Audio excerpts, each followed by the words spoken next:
மதிக்குது தமிழ. யாரு கொண்டு போய் சேர்த்தா? இத்தனை சுதந்திரம் கொண்டாடி இருக்கிறோமே, எத்தனையோ சனாதிபதிகள் இருக்கிறார்கள் இருப்பார்கள்.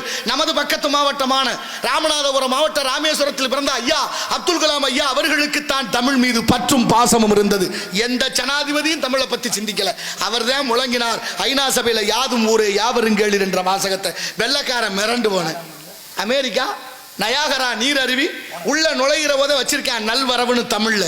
இங்கே இருந்து போன தமிழர் கேட்கிறாரு, நீங்க வல்லாதிக்க நாடுகளில் ஒன்றான அமெரிக்கா, ஓ நாட்டில் எதுக்கு தமிழ்ல வச்ச, உங்க மொழியே வேறுதானேன்னு கேட்க அவர் சொல்றாரு வெள்ளக்காரரு, உலகத்திலே உயர்ந்த நதி நயாகரா, உலகத்திலே உயர்ந்த நதி நயாகரா, உலகத்துக்கே மூத்த மொழி தமிழ், உலகத்துக்கே மூத்த மொழி தமிழும் உலகத்திலே உயர்ந்த நதி நயாகராவும் ஒன்றிருந்தால் சிறப்பு என்று எங்களுக்கு தோணுச்சு. அதான்டா தமிழ்ல பேர் வச்சோம்னா அதான் சொல்றேன்.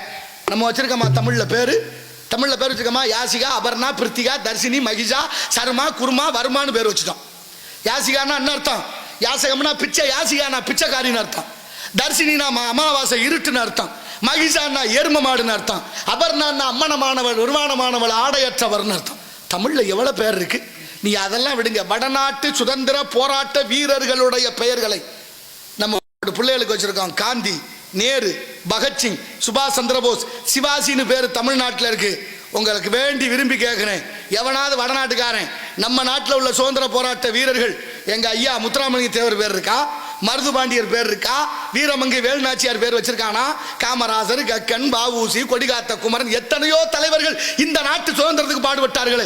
ஏன் அந்த பேரெல்லாம் அவங்க வைக்கல? அவங்க பேர் ஊரா நீங்க வச்சிய. நாளைக்கு ஆய்வு பண்ணுவேன், எழுதுவேன். தமிழ்நாட்டில் தமிழர்களே இல்லை, நாடு மட்டும்தான் தமிழ்நாடுன்னு பேர் இருந்திருக்கு. வாழ்ந்தவன் பூரா வடநாட்டுக்காரன் எழுதிடுவானே. வரலாறு மாறுமே. நியாயமா? ஏன் சிந்திக்கவில்லை? ஏன் இந்த சிந்தனை நமக்கு உதிக்கவில்லை? எண்ணி பார்க்க வேண்டாமா? 1.5 கோடி பேர் வட இந்தியர்கள் வந்து விட்டா நமது வாழ்க்கையை அவன் தீர்மானம் பண்றேன். என்ன நியாயம் இதெல்லாம்? இதுவா பண்பாடு? நம்மோட பிள்ளை விட்டு எப்படி வாழு? எல்லாருக்கும் மரணம் உண்டுதானே, யார் எப்ப சாவம்னு தெரியாது.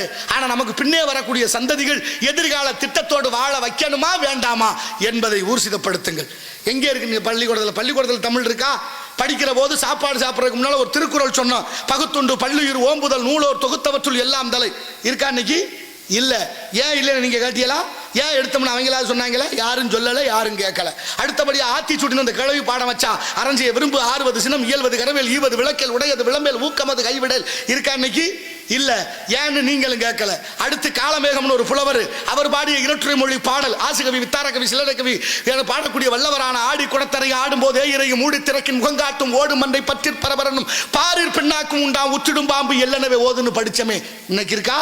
திருவாரூரை தலைநகராக கொண்டு ஆண்ட மன்னன் மனுநீதி சோழன் தன் மகனை தேர்காலில் இட்டு கொன்றான் என்ற வரலாறு படிச்ச பாட புத்தகத்தில். இருக்கா இன்னைக்கு? இல்லையே. ஏன் இல்ல? ஏன் எடுத்தாங்க?